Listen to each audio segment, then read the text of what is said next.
You know, Suzuki could legitimately lay claim to having invented the whole cute ute craze. On this rather damp edition of Test Drive, the latest Grand Vitara.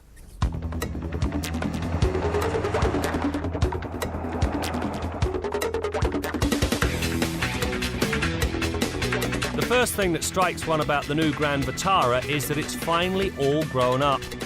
The previous car was a tad too quirky for most. It also rides and drives way better than the earlier model. The fully independent suspension, sensibly sized 225/65 R17 tyres, and the feel and feedback afforded by the steering is commendably good. On-road there's minimal body roll, and when the brakes are hammered the nosedive is suitably well controlled. Venture off-road and things are just as good. There's plenty of ground clearance and the suspension does a good job of taking the sting out of a gnarly trail. Of all of the improvements to the Grand Vitara, the interior is perhaps the most significant.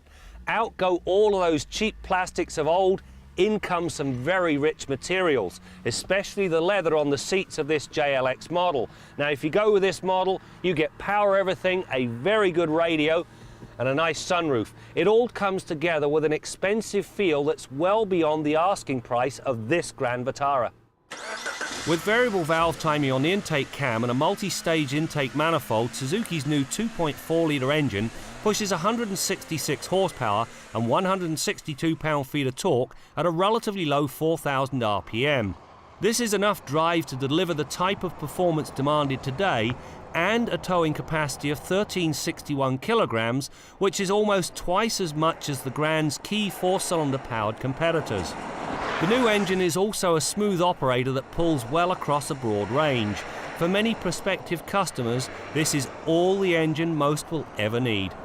One of the things I really don't like about this Grand Vitara is the fact that you cannot turn off the electronic stability control program when you're in the normal on-road 4x4 setting.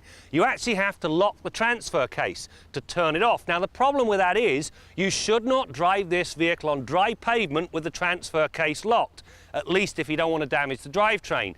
Yes, I know, 99.9% of the time the ESP should be on.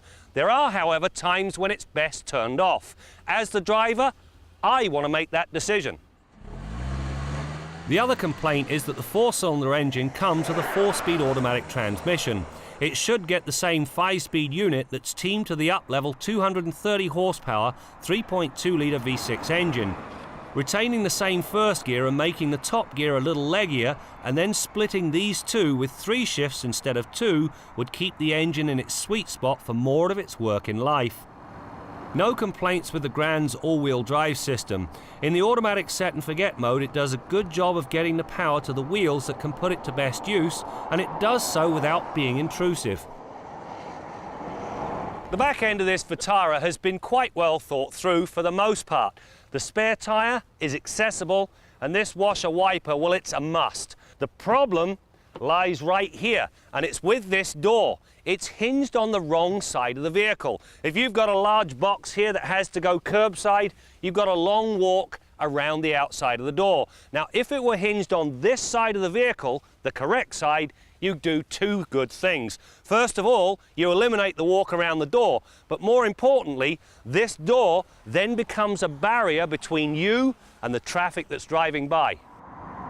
Griping aside, the one thing that really does impress about the Grand Vitara is its overall quietness. The combination of the engine's overall refinement and better insulation and isolation cuts the interior noise level by 2 decibels when compared to the outgoing model. This may not sound like much, but it equates to a 30% drop in the engine, road and wind noise the drivers are subjected to when out for a jaunt. It is invariably the small things that do indeed make the bigger difference. Mechanically, the Grand Vitara has always been a pretty good vehicle. However, its interior let it down big time. This latest version addresses that in spades. You've got a choice of 2 engines, a very good all-wheel drive system, and an interior that is now easily the best in the segment. If you're in the market for this type of vehicle, make sure you take the Grand Vitara for a drive.